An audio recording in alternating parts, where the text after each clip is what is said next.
look at that. Live look outside at Asbury Park, and if the sight of the beach makes you want to take a vacation, you are not alone. Maybe it makes you want to work. I don't understand. This is bizarre.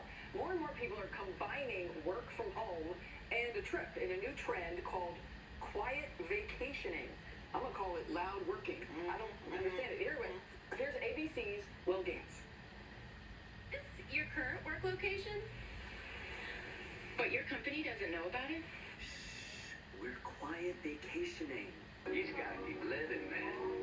LIVIS. It's the trend that has remote employees working not from home, but from the beach, the pool, the ski chalet, or wherever their hush-hush holiday takes them. Americans say they feel vacation deprived. So people may be trying to fight that vacation deprivation by sneaking in more trips away. Instead of taking paid time off, quiet vacationers are keeping their employers in the dark about their work from home plans and clocking in poolside. It's absolutely no one's business. You see the virtual background, it's no one's business what room of your house you're in, what state you're in. It's the latest in a shift away from hustle culture, following quiet quitting, which has workers doing the bare minimum at work and nothing more. But experts warn that your quiet vacation might be louder than you think. Your manager and your coworkers are noticing that conference call camera off and other clues, so you really need to consider the risks, the rewards, and the ethics of taking downtime on the down low. Will Gantz for Channel 7 Eyewitness News. You know, I'm thinking if they're doing their work and they're nice and serene and they're getting it done and they're happy. Productive. Exactly. But they need to be producing. Right. Right. Well, You need to be working. as someone who took a work Zoom call 2 weeks ago from the beach, Long Beach, I am in support of this. You know? I get on Oh, the wait, were you supposed to be working? It was my off day, that's true. Say hello. And it was also my birthday. I had to out her. No, I get on this call and it's all of our big bosses. Right. And I'm sitting at the beach and I'm like, this looks really bad right now. But I think it looks great. No, Good for you, and happy birthday. Yeah. I'm There you good. go. Happy belated to you too. We're twins. Okay, this is where we want to be, right? Yes. Behind us, this is Asbury Park camera. Beautiful. And we just get hotter from here. So we have a stretch of beach days ahead of us. 67 degrees right now, good air quality, and a great light look outside. Looking down the shore, Asbury Park, speaking of, 67 degrees right now. Same for Point Pleasant. Sayreville already is a 71, and it's a steady climb to the mid to upper 70s come this afternoon. We're already at the 70-degree mark in Newark, 67 for the park in Iceland, 68 in Bridgeport. This number is key. It's keeping us comfortable with those dew points still in the 40s, which is giving that air that refreshing feel with a lot of sunshine out there. A few clouds in the mix come this afternoon, but high pressure still in control of the forecast, which for now is keeping us calm and comfortable. But come this work week, it is turning up the temperature. Heat advisories already posted beginning Tuesday for parts of New Jersey, and by Wednesday, it looks like even 90-degree temperatures here in the metro area. So that is serious heat and humidity on the way. Enjoy those pleasant conditions while we have them today.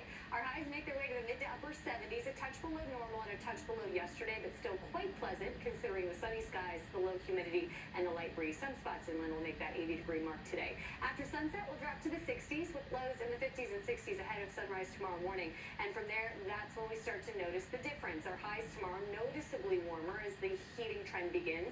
Upper 80s inland, mid 80s close to the coast. But I also want to point out the southerly shift in wind.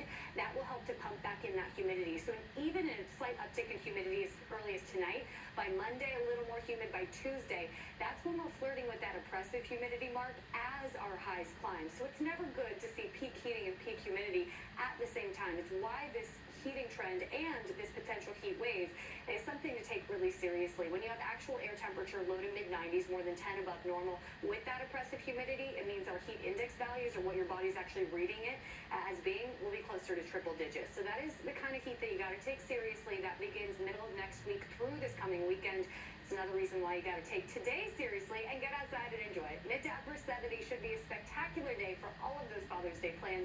78 is the high in the city, but some spots inland could reach the 80-degree mark today. Tonight, partly cloudy and very comfortable. Our lows in many suburbs are in the 50s, but it looks like low to mid 60s in the city. And then tomorrow, that heating trend begins. Both heat and humidity begin to build tomorrow. Even more noticeable on Tuesday as we could hit that 90-degree mark inland. For the metro area, for the city, it looks like our first 90-degree day is looking like Wednesday, but once that heat is here, it holds through the beginning of the weekend. Remember, both heat and humidity the combination of which will have heat indices close to the 100-degree mark. So it is going to be a steamy start to official summer on Thursday. Again, we're watching those advisories in terms of heat. We'll keep you posted throughout the week. But what you need to know today is it is delightful to get outside and take advantage before we get that heat up. Michelle and Tony, I will send it back to you. All right. Thank you, Danny. We are celebrating our viewers on this Father's Day.